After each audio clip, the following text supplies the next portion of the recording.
제가 까마귀의 이중성이라는 글을 읽은 적이 있습니다. 까마귀의 이중성. 보통 우리가 까마귀 하면은 이렇게 좋은 이미지는 연상하지 못하죠. 굉장히 부정적인 이미지가 많은 새인데, 보통 길조가 있으면 이 까마귀는 흉조로 여겨지는 새입니다. 그 외모 자체도 새카맣지 않습니까? 그 새카만 외모도 별로 마음에 들지 않는데 울음소리도 또 기가 막히죠. 듣는 이로 하여금 불쾌감을 갖게 하기에 충분합니다. 까마귀가 울면 그 동네에 초상이 난다, 그런 속설이 있을 정도로 까마귀는 상당히 부정적인 이미지를 가진 새입니다.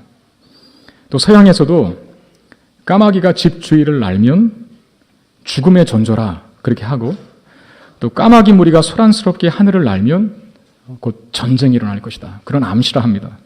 그리고 까마귀 무리는 리더가 없답니다.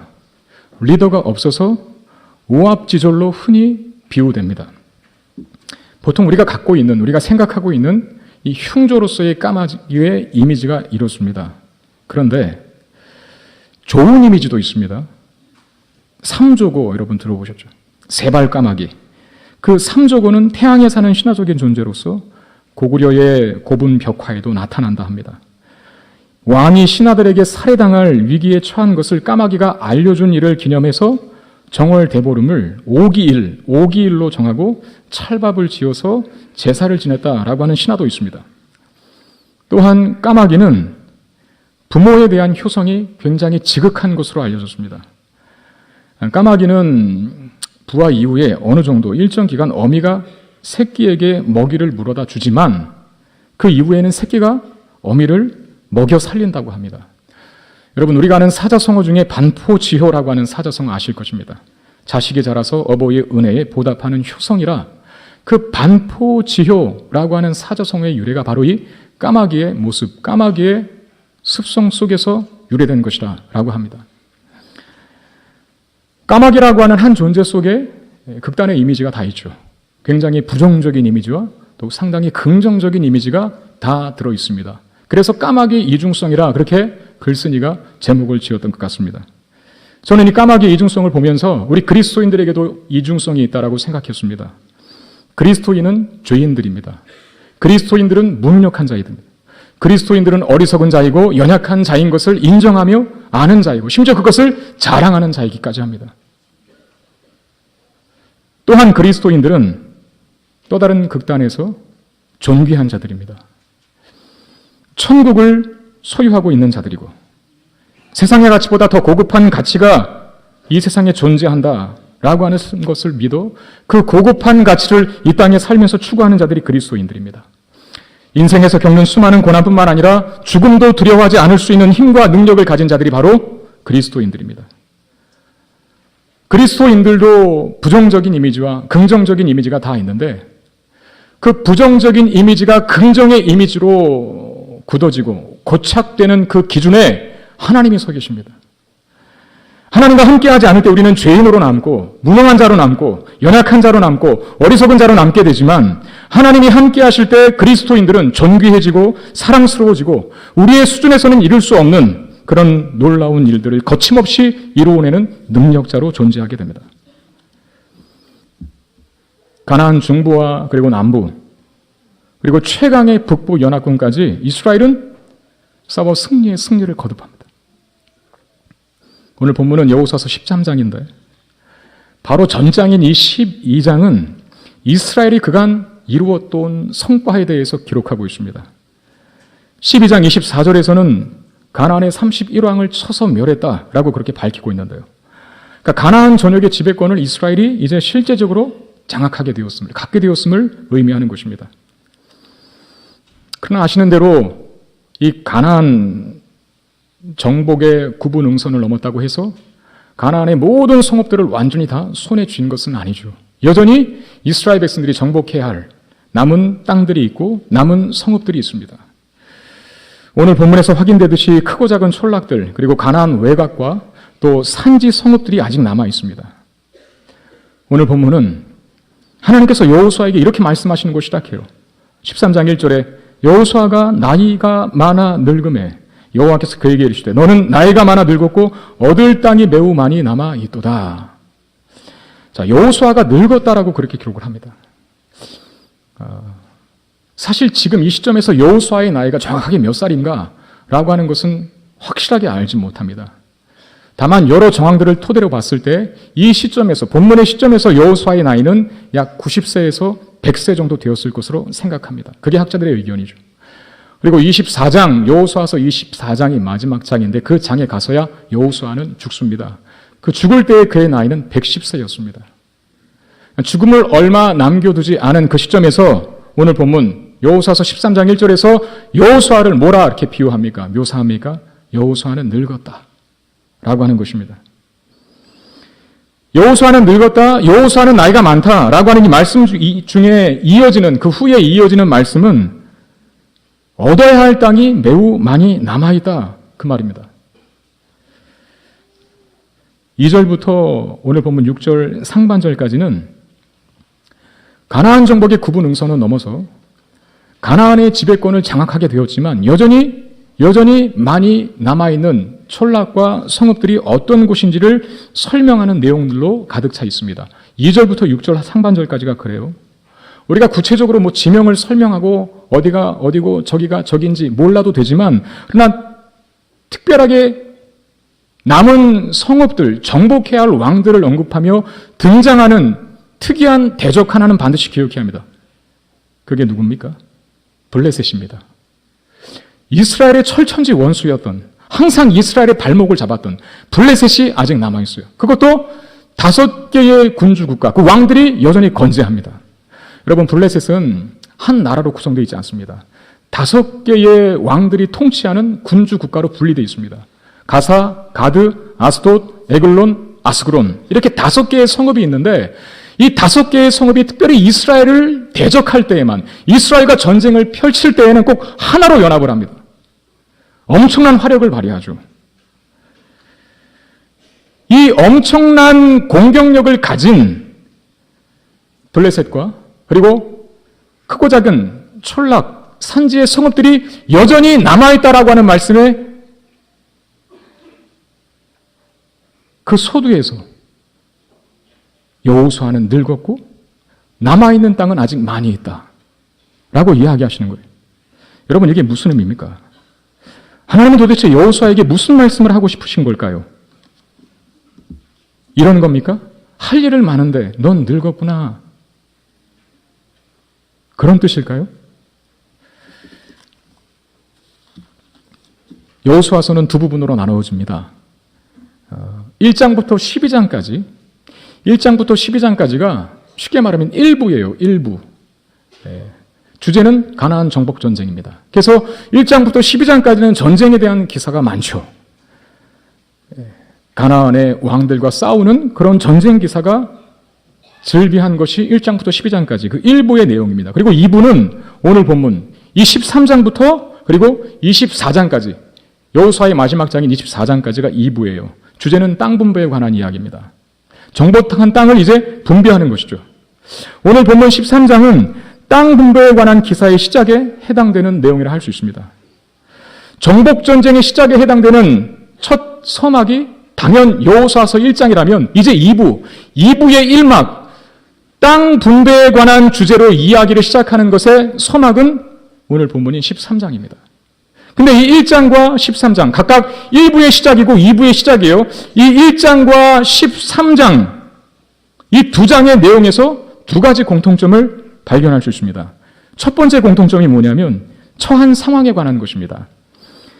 여호수아서 1장은 모세가 죽은 후에 이렇게 시작합니다. 모세가 죽은 후에. 그리고 2부의 서막인 13장은 여호수아가 나이가 많아 늙음에 이렇게 시작합니다. 여러분, 모세는 누구였습니까? 출애굽과 광야 40년 생활의 지도자였죠. 그리고 여호수아는 가나안 정복 전쟁의 지도자입니다. 모세나 여호수아 두 인물 다 이스라엘 안에 아주 큰 영향력을 행사했던, 어쩌면 정신적인 지주와도 같은 인물들입니다. 모세와 여호수아 없어서는 안 돼요. 만약에 없으면 모든 전의를 다 상실하고 마는 그런 영향력 있는, 비중 있는 이 공동체의 두 인물, 모세와 여호수아입니다. 그런데 1장에서의 시작과 13장에서의 시작에 이 둘의 운명과 수명이 다하고 있다는 사실을 밝히고 들어가요. 1장에서는 모세가 죽었다라고 그렇게 기록하고 있고 13장에서는 여호수아는 늙었다 이렇게 시작하고 있다는 겁니다. 그리고 또 하나의 공통점은 맞이한 문제가 비슷하다는 겁니다. 1장에서는 당연히 가나안 정복 전쟁에 대한 과업이 그들에게 큰 숙제와 부담이었겠죠. 그리고 13장에서는 이제 남아있는 땅에 대한 완전한 정복이라는 문제가 놓여 있습니다. 여러분, 여호수아서 1장에서는 어떤 걱정이 있었습니까? 이스라엘은 400년 동안을 애굽에서 노예 생활을 하던 자입니다. 늘 지고 맞고 터지고 굴욕적인 지배 속에 그걸 어쩌면 습관처럼 자신의 삶의 운명처럼 받아들이고 살아왔던 이스라엘이었죠. 그런 이스라엘에게 가나안 정복 전쟁이라는 과업, 이 과제는 엄청난 부담이었을 겁니다. 더욱이 모세가 죽고 없었다라고 1장 1절에 기록되어 있지 않습니까? 오늘 13장도 마찬가지입니다. 남아있는 땅에 대한 정복, 그 과업에 대한 부담이 여전히 존재하고 있습니다. 여러분, 이미 수많은 전쟁을 치렀어도 전쟁은 항상 부담스러운 법이죠.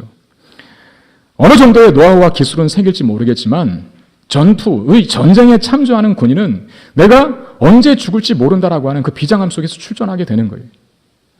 아무리 많은 전쟁을 치렀다 해도 늘 전쟁은 두려운 것이고 더욱이 남아있는 땅 중에 여전히 건재하고 있는 정복해야 할 성읍으로 등장하고 있는 나라가 바로 블레셋이었습니다. 한 개의 성읍도 정복을 못했어요. 5개의 블레셋 국가가 그 성읍이 여전히 존재하고 있고 더욱이 블레셋은 그 당시에 가장 강력한 무기였던 철병거를 가졌던 나라였습니다. 여러분, 우리가 지난주에 가나안 북부 연합군 이야기를 들었습니다. 그 성경 말씀을 보면서 이 가나안 북부 연합군의 화력이 정말로 강하다라고 그렇게 말씀드렸었습니다. 기억하시나요? 보병만 30만이고 기병이 10만이고 그리고 그들이 갖고 있었던 게 뭐였죠?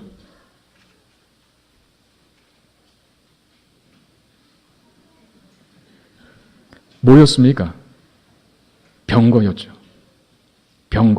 병거는 오늘날 마치 탱크와도 같아. 그런 무기라 했습니다. 이스라엘 백성들은 소총밖에 들고 있지 않은데 그 소총을 가지고 탱크를 물리쳐야 했어요. 하나님께서 이기게 하시겠다고 말씀하셨습니다. 그러나 한 가지를 요구하셨죠. 다 태워버려라. 그 병거 전리품으로 삼지 말고 너희들 다음 전쟁 때 써먹지 말고 다 태워 없애라. 그게 태워 없앴습니다. 타는 것이었습니다. 불에 타면 태워질 수 있는 것이 병거입니다. 그러나 블레셋이 가지고 있는 병거는 안 타는 겁니다. 철병거입니다. 이 강력한 무기를 갖고 있는 5개의 성읍으로 구성되어 있는 블레셋을 상대해야 합니다. 부담이 아닐 수가 없죠. 더욱이 여호수아도 있긴 있지만 이제 늙어버렸어요. 이것이 1장과 13장이 갖는 두 가지 공통점입니다.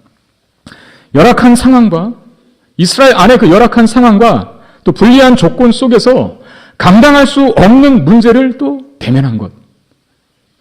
이게 여호수아서 1장과 여호수아서 13장의 두 가지 공통점입니다. 처한 상황이 어렵고 또 맞이한 문제가 만만치 않지만 하나님은 이 초라한 현실과 커다란 문제를 확인하게 하시는 것으로 끝내시지 않습니다. 항상 그렇듯이 해답도 제시해 주십니다. 먼저 1장에서 여호수아서 1장에서 드러난 상황과 문제 속에서 하나님께서 주신 해답은 뭐였습니까? 여호수아서 1장 6절 보면 이렇게 말씀했죠. 강하고 담대하라. 너는 내가 그들의 조상에게 맹세하여 그들에게 주리라 한 땅을 이 백성에게 차지하게 하리라. 강하고 담대하라. 내가 이미 그 땅을 너희들에게 주었다. 그리고 내가 너와 함께 할 것이다. 이게 해답이었어요. 13장에서는 오늘 본문인 이 13장에서는 드러난 상황과 문제 속에서 하나님께서 주신 답 또한 동일합니다. 구체적인 내용은 다르지만 그 의미와 핵심은 같아요. 여러분 6절 말씀, 13장 6절 말씀을 다시 한번 보시겠습니다.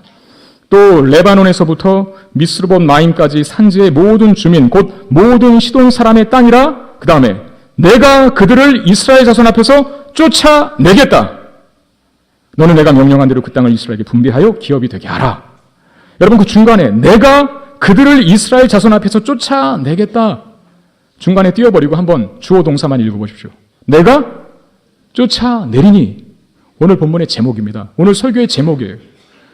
여전히 하나님께서 동일하게 여호수아서 1장에서 두렵고 떨리는 마음을 갖고 있는 그 여호수아에게 강하고 담대하라. 내가 이미 그 땅을 너에게 주었다. 라고 말씀하셨던 것처럼, 그 해답을 주셨던 것처럼 오늘 2부의 서막인 13장에서도 여전히 남아있는 가나안 정복 전쟁의 과업 속에서 하나님은 무엇을 약속하십니까? 내가 쫓아내겠다.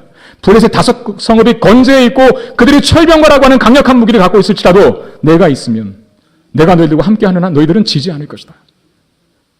그렇게 선언하시는 것입니다. 결국 하나님께서 하시겠다는 것이죠.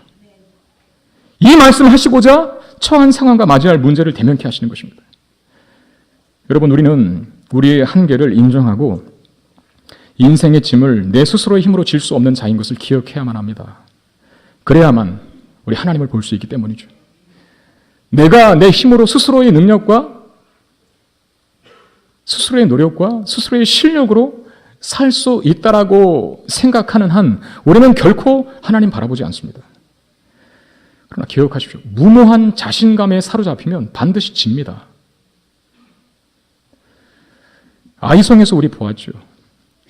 가나안 정복 전쟁 1장부터 12장까지 이 가나안 정복 전쟁에 대한 기사를 구체적으로 다뤘다면 가나안 전쟁에서 사실 이스라엘 백성들이 패배하지 않았어요.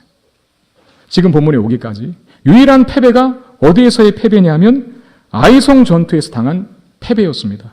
근데 사실 아이성은 상대적으로 작은 성이었고 쉽게 공략할 수 있는 그런 성이었습니다. 그럼에도 이스라엘은 그 아이성 정복 1차 전투에서 패합니다. 아이성 전투의 패는 뭐였습니까? 무엇 때문에 패했습니까? 아간의 범죄 때문이었습니다.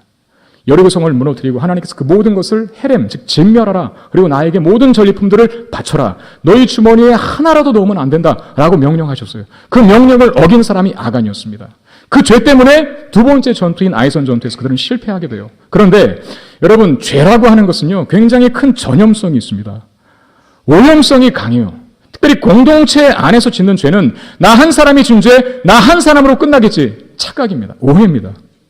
우리 공동체 안에 한 사람이 거룩하지 못하고 그 한 사람이 늘 죄악된 생활을 산다면 그것은 공동체 전체를 변질시키고 오염시킵니다. 여러분, 인간이라고 하는 죄인이 그래요. 우리 아이들을 보면 잘 알지 않습니까? 학교에 보내보십시오. 좋은 거 많은데 안 배웁니다. 그러나 나쁜 거는 배우지 말라고 강조를 하고 또 강요를 하고 또 그렇게 가르쳐도 어떻게 그렇게 잘 터득을 하는지. 그게 우리의 죄된 습성이죠. 부패와 오염에 더 빨리 물들어 버리는 것. 그게 우리가 가지고 있는 한계거든요. 아간의 범죄는 아간 한 사람의 죄로 긋는 것이 아닙니다. 이미 그 아간의 범죄가 공동체를 조금씩 죄로 좀먹고 있었어요.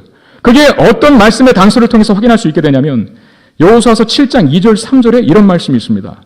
아이를 정탐하고 여호수아에게로 돌아와 그에게 이르되 백성을 다 올라가게 하지 말고 2-3천 명만 올라가서 아이를 치게 하소서. 그들은 소수이니 모든 백성을 그리로 보내어 수고롭게 하지 마소서. 이렇게 합니다. 아이성은 작은 성이니까 다 보내지 말고 한 2-3천 명. 여러분, 2천과 3천은 무려 1,000명이 차이가 나는데 그걸 아무렇지도 않은 듯 말하고 있어요. 그냥 2-3천 정도만 보내면 이기겠다. 이렇게 제안하는 것이죠. 그리고 우리를 수고롭게 하지 말래요. 사실 이스라엘 백성들이 그 시점에서 수고한 게 뭐가 있습니까? 여리고성을 그들의 노력으로 무너뜨렸나요? 그렇지 않지 않습니까? 칼 한 번 휘두르지 않았고 활 한 번 쏘지 않았어요.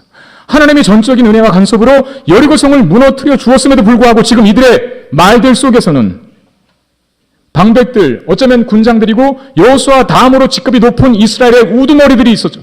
그들이 입에서 하는 말이 그거예요. 우리를 더 이상 수고롭게 하지 말라. 자신들이 여리고성을 정복할 때 이미 수고했다는 거예요. 하나님께서 정복하신 것인데 자신들의 노력이 가미되어 있고 그걸 스스로 인정하고 있어요. 이게 바로 죄의 오염입니다. 여러분, 그건 자신감이 아닙니다. 아이성은 작은 성이니까 2-3천 명만 보내고 우리 많은 다른 이스라엘 백성들을 수고롭게 하지 말라. 이건 자신감이 아니라 교만입니다. 하나님 없이 가지는 자신감은 반드시 우리를 패하게 만들어요. 하나님 말씀에서 그토록 강력하게 경고하고 있지 않습니까? 교만은 패망의 선봉이라고. 그래서 진 겁니다. 저는 이상한 징크스가 하나 있습니다. 제가 청년 사역 오래도록 했는데요. 청년 사역 시절에 청년 사역자일 때 청년들에게 좀 잘해보자고, 우리 열심히 한번 해보자고 그런 차원에서 우리 청년들에게 밥을 사줍니다. 저는 청년 사역하면서 수억 썼습니다. 아마 집 2채는 사지 않았을까. 이렇게 밥을 사주면 잘해야 되는데 그 다음부터 교회를 안 나옵니다. 제 마음속에 내심 어떤 마음이 든지 아십니까? 밥을 사주면서 그러죠. 속으로 이제 밥 사줬으니까 열심히 하겠지. 당분간 걱정이 없을 거야. 그 청년, 그 친구에게 자신이 생기는 거예요. 근데 안 나와요. 밥을 사준 것 자체가 문제가 있진 않았겠죠. 제가 무슨 거기에다가 무슨 약을 타거나 독을 타진 않았으니까요. 그런데 안 나와요. 이상하게. 왜 그럴까요? 저의 무모한 자신감 때문에 그렇습니다. 내 능력, 내 실력을 은근히 칭찬하는 것이죠. 나를 높게 평가합니다. 여러분, 이건 자존감과는 다른 겁니다. 자존감은 우리는 연약하지만 우리를 사랑하시고 우리를 자녀 삼으신 하나님을 묵상할 때 생기는 자신이 자존감인 거예요. 그런데 무모한 자신감, 거의 교만에 가깝고 우리를 패하도록 만드는 자신감은 하나님 없이 스스로의 안에서, 자신 안에서 자생한 자신감, 그게 바로 교만입니다. 그 마음은 결코 우리를 승리로 이끌지 못해요. 이걸 주의하셔야 한다는 겁니다. 그리고 한 가지 더 기억해야 할 것이 있습니다. 여러분, 자신감도, 무모한 자신감도 패인이지만 또 하나 극단의 경우인데, 문제 앞에 너무 주눅들어 있는 것도 우리에게 주어질 당연한 승리를 누리지 못하도록 만드는 원인이 됩니다. 문제 앞에 너무 주눅들어 있는 거. 여러분, 어떨 때 문제 앞에 주눅들어 있습니까? 문제가 하나님보다 더 크게 보일 때 주눅드는 거예요. 간단합니다. 뭐 구체적으로 연구하고 묵상할 필요도 없어요. 문제가 크게 보일 때에는 하나님은 안 보고 있거나 하나님을 작게 보고 있다는 증거예요. 여러분, 이스라엘은 여호수아가 죽은 후에 남은 정복전쟁을 수행하기 시작하는데, 사실 오늘 본문이 13장 아닙니까? 13장부터 여호수아의 끝장인 24장까지 전쟁에 대한 계산이 더 이상 나오지 않습니다. 남아있는 가나안 정복들, 정복해야 할 과업들, 땅들이 많이 남아있다라고 오늘 본문 말씀에 선언하기는 하지만, 남아있는 가나안 정복전쟁의 실제적인 착수는 어디 가서 시작하냐 하면 여호수아서 다음이 뭡니까? 사사기죠. 예, 사사기는 남아있는 가나안 정복전쟁을 시작하는 것과 그 다음에 저들이 정말 가나안에서 잘 정착하고 있는가, 그걸 보여주는 책이에요. 성경이에요. 우리 나중에 한번 사사기도 보자고요. 여러분, 기대하시길 바랍니다. 예, 교회 꼭 나오셔요. 예. 제가 재밌게 해드릴게요. 근데 사사기 1장에 보면요, 특이한 말이 나와요. 반복되는 어구가 하나 있는데 그게 뭐냐면 쫓아내지 못했다. 오늘 분명히 주님께서 약속해 주셨지 않습니까? 내가 쫓아내겠다. 그런데 사사기 1장에 이제 남은 가나안 정복전쟁을 수행할 때 이스라엘은 계속 깨집니다. 지고 또 지고 또 져요. 정복하지 못하고 정복당했다. 쫓아내지 못했다. 이 말들이 사사기 1장에 즐비합니다. 왜 그런 결과가 초래될까요? 답은 하나입니다. 문제를 하나님보다 더 크게 대한 것입니다. 야, 이제 여호수아도 없다. 우리 어떡하지? 여호수아는 없어도 하나님은 계시지 않습니까? 그럼 당당해야죠. 이겨야죠.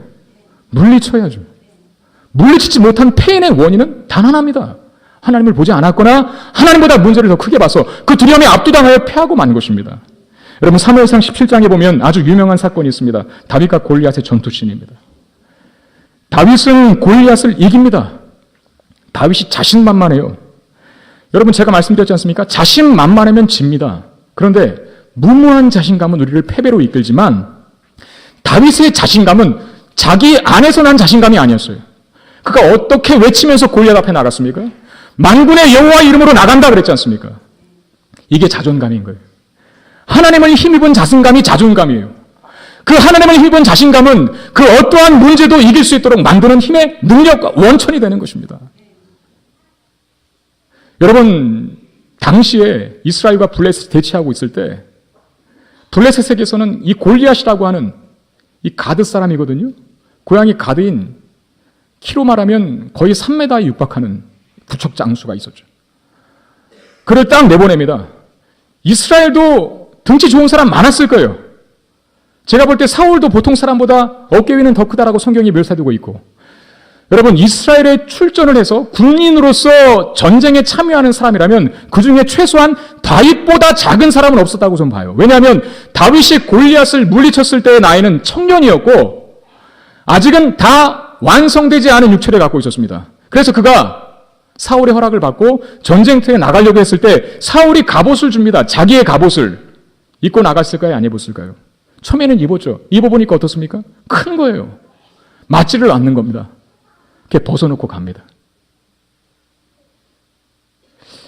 아마 이스라엘 진영 안에 그 수많은 유능한 장수들 중에 다윗이 가진 체격 조건과 방불한 사람은 거의 없었을 것이라고 봅니다. 오히려 더 월등히 좋은 체격을 가지고 있고 칼솜씨를 가지고 있고 활을 쏠 능력을 가지고 있는 전투에 잘 훈련된 군인들이 훨씬 더 많았을 거예요. 그러나 골리앗 앞에 누구도 나가질 않았어요.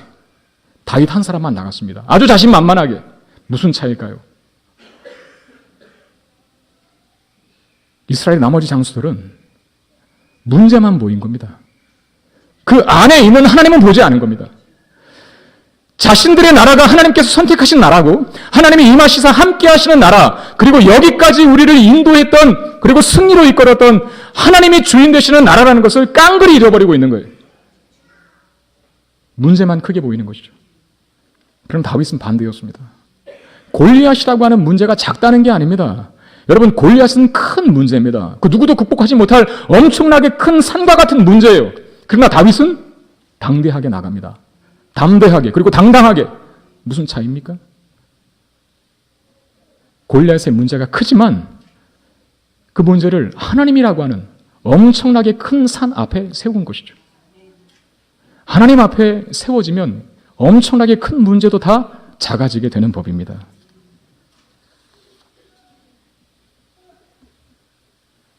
놀랍게도 블레셋은요, 골리앗의 고향이 있고 골리앗의 국적인 그 블레셋은 실제로 다윗이 왕이 되어서 다윗 왕 때 가서야 이 블레셋, 가나안 땅은 완전히 정복되게 됩니다. 참으로 의미심장하지 않습니까? 우리는 두 가지 극단을 피해야 합니다. 하나는 무모한 자신감, 하나님 없이 스스로 자신 안에서 내세운 자신감, 그건 우리를 망하게 하고 반드시 지게 합니다. 그리고 또 하나, 문제를 크게 봐도 집니다. 하나님이 계시는 걸 알지 못하고 하나님을 인정하지 않는다면 어쩔 수가 없어요. 지고 맙니다. 그러나 반대로 하나님을 바라보면 이깁니다. 하나님을 바라보면 승리합니다. 여호수아서 12장의 기록은 요단 동편 모세의 지도 아래 정복한 왕들과 요단 서편 여호수아가 정복한 왕들의 이름들을 나열하고 있습니다. 요단강을 사이에 두고 요단 동편, 그러니까 가나안 땅 들어가려면 요단을 건너가야 돼요. 요단 서편을 그래서 보통 가나안 땅이라 합니다. 이 요단 동편에 머물겠다라고 했던 이스라엘 지파들이 있었죠. 루벤 지파라든지. 이 사람들이 전쟁에 동참했다가 가나안 정복 전쟁이 끝나고 다시 돌아옵니다. 요단강을 다시 건너서 그 동편에 삽니다. 가나안 땅 들어가기 전에 있는 땅이 바로 요단 동편이기 때문에 모세의 지도 아래 정복한 땅들을 말해요. 그리고 요단을 건너 요단 서편에 이르렀을 때는 그 가나안 땅입니다. 가나안 정복 전쟁은 여호수아와 함께 이스라엘 백성들이 그 가업을 이루어냅니다. 요단 동편에 서든 요단 서편에 서든 이스라엘 백성들이 맞이할, 그래서 맞서 싸웠던 왕들이 31왕이었고 그 엄청난 왕들을 하나도 패하지 아니하고 다 정복하고 이겼다라고 하는 기록을 이 여호수아서 12장 말미에 기록하고 있는 것입니다. 놀라움을 말하는 거예요. 어떻게 오합지졸이었던, 너무나 약했던 그 이스라엘이 이렇게 많은 가나안의 왕들을 섬멸했을까, 정복했을까 하는 걸 보여주죠. 하나님이 하신 일이라는 것이죠. 하나님을 신뢰하여 얻은 결과라는 겁니다. 이스라엘이 가나안에서 얻은 모든 승리는 내용과 형태는 다 다르다 할지라도 그 본질은 동일합니다. 하나님을 의지하고 하나님을 신뢰하여 얻어낸 승리였던 것이라는 거예요. 그걸 가나안 31왕 요단 동편의 왕들을 포함하여 정복한 목록을 보면서 확인하라는 거예요. 올 한 해도 채 한 달이 안 남았습니다. 누구나 그런 말들을 하죠. 아, 참 시간이, 세월이 살같이 빠르게 흐른다. 너무나 빨리 흘러가는 세월 때문에 어쩌면 화살보다 빠르게 지나간다 이렇게 비유했던 것 같아요. 그래서 우리는 놀랍니다. 그러나 우리가 놀라야 할 또 하나의 이유는 단지 시간이 세월이 빨리 간다는 이유 때문만은 아니어야 합니다. 어떤 이유 때문이어야 할까요? 파란만장했던 우리 개인의 생애를 한 해를 또 기어코 살아온 것입니다. 2017년도 한 해가 저물어가는 이 시점에 올 한 해 동안 여러분 얼마나 많은 문제를 만나셨었습니까? 얼마나 많은 크고 작은 필요에 직면했고 또 얼마나 많은 오해와 갈등을 경험하셨습니까? 그 많은 상처와 절망, 그 많은 삶의 무게들 다 넘어왔고 이겨왔기 때문에 지금 저와 여러분들이 이 12월 마지막 2017년도 끝달에 서 계실 수 있는 것입니다. 저는 남다른 감정으로 40대에 들었었습니다. 근데 저만 느낀 것인 줄 알았는데 다른 분들도 다 그러셨더라고요. 40대라고 하는 비장함이 있어요. 20대는 그냥 맞는 거거든요. 아, 나 20살 됐다 이러고 끝나요. 30대까지도 그렇습니다. 29, 30 그렇게 맞습니다. 뭐 이렇게 특별히 마음에 가거나 어떤 비장함이나 어떤 결연함이 생기질 않아요. 그런데 40은 다르더라고요. 40은. 믿는 사람이나 믿지 않는 사람들이랑 그런 말들을 하죠. 40대를 어떻게 보내느냐에 따라서 남은 인생의 후반전이 결정된다고 합니다. 50대부터를 인생의 후반전이라고 봤을 때 그 40대, 어떻게 보면 딱 10년의 시기, 그 40대라고 하는 10년의 시기를 어떻게 보내느냐에 따라서 인생의 후반전인 50대 후반전의 삶의 질이 다를 수 있다고 이야기를 합니다. 그래서 그런지 몰라도 저는 굉장히 마음이 힘들었습니다. 20대 되는 것과 30대 되는 것과는 또 다른, 아니 너무나 차이가 큰 그런 마음의 비장함이 있고 부담이 있고 두려움이 있었습니다. 지금 제 입장이 어쩌면 오늘 본문 1절에 여호수아가 직면한 상황과 동일했습니다. 여호수아가 늙었다라고 성경이 기록하고 있지 않습니까? 오늘 본문 1절에 저도 늙었습니다. 육체가 늙었다는 말이 아니라 여러분 단지 지금 여호수아가 늙었다라고 하는 말이 너 나이 많이 먹었다 이 얘기일까요? 아니에요. 제가 늙었다라고 말씀드리는 이유는 뭡니까? 이 어르신들 많은데 이 무례한 발언을 하는 이유가 뭘까? 제가 늙었다는 건 큰 문제 앞에 또 앞으로 져야 할 인생의 과제 앞에 내 자신은 너무나 무능력하고 또 초라하고 나약하다는 겁니다. 결함도 많고 한계가 많은 인생이라는 겁니다. 어쩌면 강점보다 약점이 많고 가득 차 있는 것보다 부족하고 모자란 것이 전부인 것이 저일 수 있습니다. 그럼에도 너무나 약한데 내 앞에 놓인 내가 짊어져야 할 삶의 무게는 너무나 크게 느껴지는 것이었습니다. 어제 제가 위임식을 했습니다. 많은 분들의 축하를 받았습니다. 정말 기쁜 날이었습니다. 너무 감사합니다. 많은 분들이 협력과 수고로 은혜 중에 잘 마치게 되었는데 그러나 위임식은 시작에 불과한 것입니다. 어제 순서를 맡은 목사님 한 분이 식사를 하시면서 그런 말씀을 하셔요. 위임식을 교회와 목사의 결혼식에 비유하더라고요. 한 교회와 한 목사가 결혼을 하는 거예요. 그게 위임식이랍니다. 여러분 아시지 않습니까? 결혼했다고 해서 한평생에 행복합니까? 저는 결혼식장을 가서 이렇게 결혼하는 젊은이들을 보면 둘은 막 행복해하고 그리고 정말 낯간지러운 짓도 많이 하지 않습니까? 그 앞에서. 요새는 그렇게 신랑이 신부에게 노래를 불러주는 게 또 유행이라. 그럼 또 신부는 그 신랑의 노래를 듣고 감동을 해서 막 눈물을 흘려요. 제가 속으로 그러죠. 저게 며칠간 한번 보자. 저는 우리 청년들이 결혼했을 때 주례보다는 기도를 더 많이 했으니까요. 그 기도를 맡아 가서 기도를 해주러 가면 마치 병원 신방을 가는 것처럼 비장한 마음을 갖고 갑니다. 왜 그런지 아세요? 저들은 이제 시작하는 거거든요. 행복 끝, 고생 시작이다. 연애할 때는 좋죠. 같이 안 사니까. 근데 결혼해서는 이거 뭐 떨어지내줄 수도 없고. 걔 살면서 늘 엄청나게 수많은 고비와 위기에 직면하지 않습니까? 여러분 뭘 웃으세요? 다 여러분들의 이야기입니다. 저와 여러분들의 이야기 아닙니까? 죽네 사네 뭐 이혼하네 마네 뭐 어쩌고저쩌고 그냥 왜 내가 당신 같은 걸 만나서 뭐 어쩌고저쩌고 그런 위기의 연속일 걸 알기 때문에 비장한 마음을 가지고 기도해 줍니다. 하나님, 수많은 문제와 고비 앞에서도 마치 그리스도와 교회의 그 결혼 관계처럼 두 사람의 관계가 끊이지 않게 되기를 원합니다. 때로는 인간적인 모습으로는 봤을 때 실망할 수밖에 없고 또 연약하지만 그러나 저들 안에 있는 서로를 향한 주님의 형상을 보게 하시사 아름다운 가정 잘 세워갈 수 있도록 하시옵소서. 이런 기도를 드립니다. 저 많이 기도자로 불러주시기를 바랍니다. 제가 기도 잘 해드릴게요. 위임식도 결혼식이래요. 그럼 저는 이제 무슨 고생 끝 행복 시작입니까? 아니, 우리 교회에서도 여전히 지지고 볶고 사내 만에 막 할 것입니다. 우리 성문교회에서 위임식을 하면서 제 안에 너무나 큰 기쁨과 감동이 있었지만 또 하나 무게감도 함께 가지게 하셨습니다. 부담감도 함께 가지게 하셨습니다. 저는 안 봤으면 좋겠는데, 그거 인정 안 했으면 좋겠는데 하나님은 자꾸 저를 그 자리로 세우시는 거예요. 너의 한계를 봐라. 그리고 네가 져야 할 사역의 무게가 얼마나 큰지도 두 눈 똑똑히 뜨고 봐라. 하나님은 참 잔인하신 것 같아요.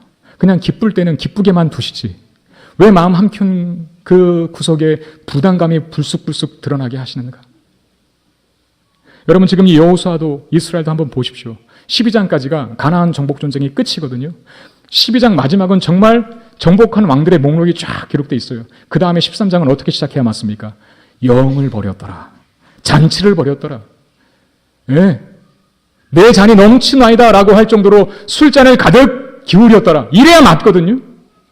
이제 수고했으니까, 고생했으니까, 이제 가나안 땅 정복의 9분응선 넘었으니까 야, 참 고생했다 그러면서 샴페인 터뜨리고 영을 즐기고 모든 수고와 낙들이 다 잊어버릴 만큼의 축하와 연애가 벌어져야 하는 것이 맞는데 오늘 본문은 하나님께서 마치 초를 치는 것처럼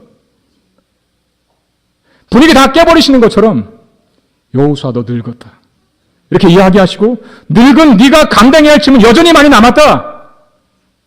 그걸 한마디로 끝내지 아니하시고 구체적으로 보여주셔요. 블레셋의 5성읍을 비롯하여 아직도 정복하지 못한 강력한 성읍들을 보여주십니다. 저에게도 그렇습니다. 기쁨만 누렸으면 좋겠는데, 축하만 받았으면 좋겠는데 삶의 무게와 사역의 무게가 또 나를 짓누는 걸 경험합니다. 생각하기도 싫고 보기도 싫지만 하나님은 자꾸 생각하래요. 또 보라고 하십니다. 너무나 어쩌면 어떤 순간에는 참 잔인하신 하나님 같아요. 그러나 하나님은 우리의 길을 죽이기 위해서, 우리를 의기소침해지도록 하기 위해서, 모든 것을 체념하며 살도록 하기 위해서 이러시는 것이 아닙니다. 오늘 13장 6절에서는 뭐라고 말씀하셨습니까? 내가 쫓아내리니. 우리의 한계를 보라고 하시고 그 한계만은 우리가 져야 할 인생의 무게는 참 큰 것을 여전히 또 보여주시면서 동시에 말씀하시는 소망과 희망의 메시지는 뭡니까? 내가 하겠다. 넌 못하니까 내가 하겠다 라고 그렇게 말씀하십니다. 하나님이 하실 것이니 다만 너는 나만 봐라 라고 그렇게 요구하시는 것입니다. 여러분, 우리 자신의 한계와 무능을 인정하고 우리가 해결할 수 없는 문제의 크기 앞에 우리 자신을 세우되 우리 자신의 한계와 무능함에 상관없이, 관계없이, 그 문제의 크기와 규모에 관계없이 일하시고 행하시며 끝내 우리에게 승리를 가져다 주시는 그 하나님을 보라는 겁니다. 그리고 이런 말씀 덧붙이시죠.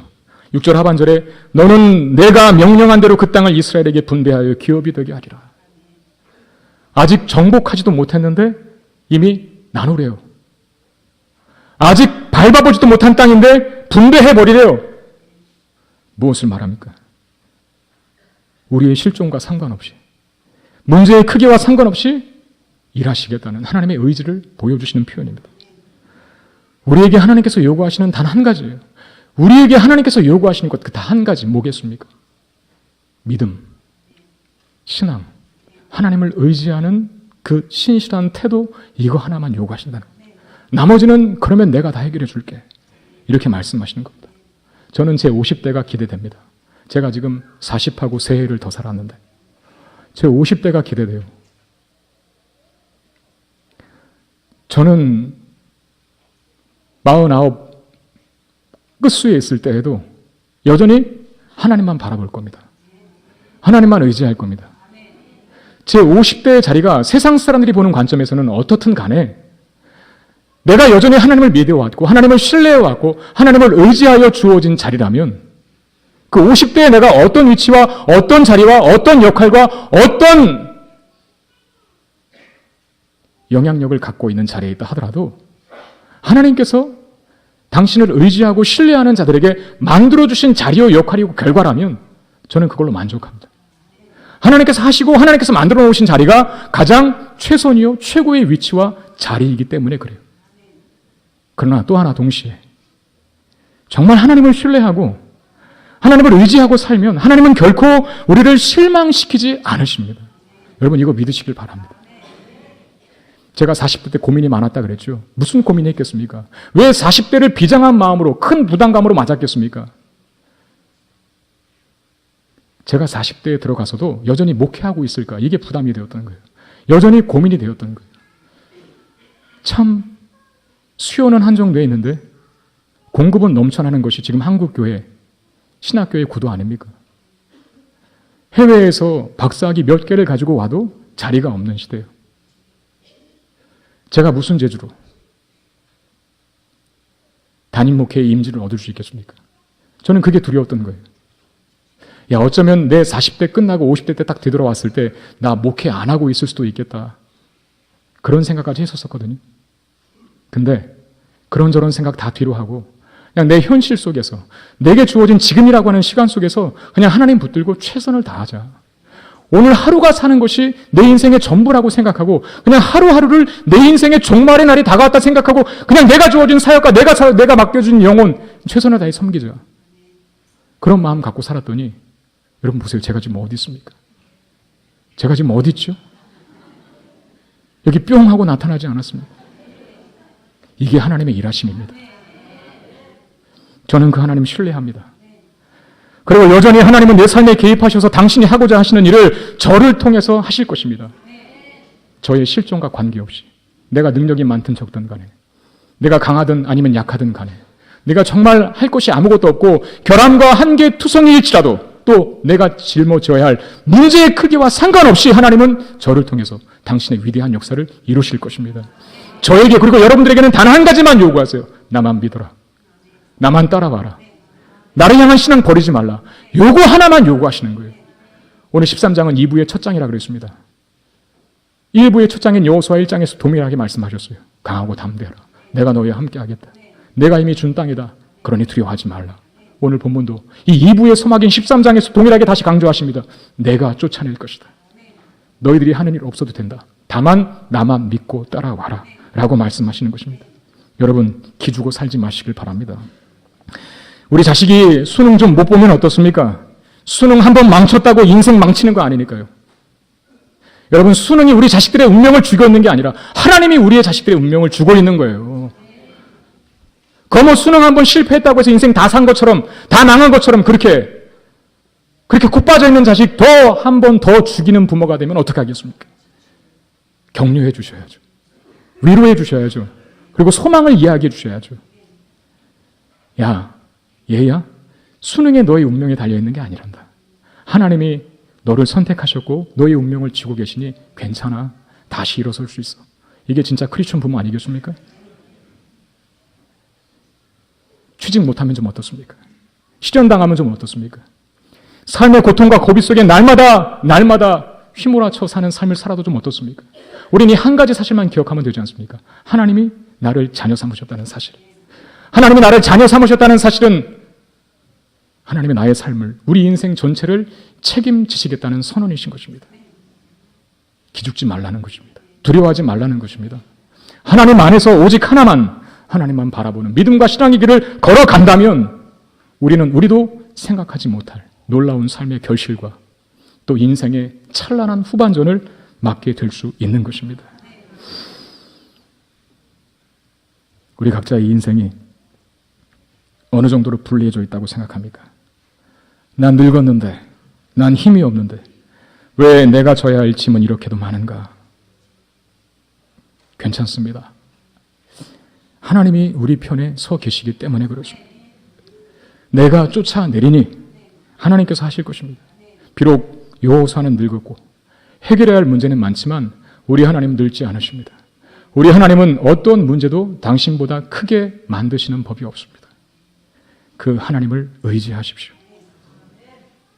한 해를 그렇게 마무리 지으시고 다시 밝아오는 새해에도 여전히 하나님께서 당신을 의지하고 믿어 따라가는 우리들의 삶에 만들어 놓은 이 가나안 왕들, 31개의 왕들이 정복된 목록들이 저와 여러분들의 인생 속에, 내년도에도의 인생 속에, 내년의 인생 속에, 우리 인생의 장부 속에 이런 것들이 기록되어서 하나님이 하셨구나.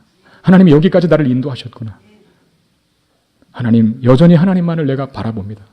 무능하지만 부족하지만 한계투성이이고 내가 감당할 인생과 사역의 짐이 크지만 하나님께서 하실 것이니 여전히 감사와 찬송으로 하나님 의지하며 나아가겠습니다. 그런 고백으로 사실 수 있는 저와 여러분 되시기를 주의 이름으로 축원드립니다. 하나님 감사합니다. 예배 중에 귀한 말씀 주셔서 감사합니다. 하나님, 우리는 약합니다. 여호수아가 늙은 것처럼 우리가 할 수 있는 일이 많지 않습니다. 우리는 결함투성이이고 우리는 단점투성이이며 우리는 강하지 못하고 약합니다. 그러나 우리가 져야 할 인생의 숙제가 참 많습니다. 넘어야 할 고비가 그리고 넘어야 할 난관들이 참 많음을 고백합니다. 그러나 하나님 우리에게 말씀하십니다. 내가 쫓아내겠다고. 두려워하지 말라고. 오 주님, 그 말씀 듣고 다시 새 힘내어 이 땅을 살아갈 수 있는, 넉넉하고 당당하게 살아갈 수 있는 우리 모두가 되게 하여 주옵소서.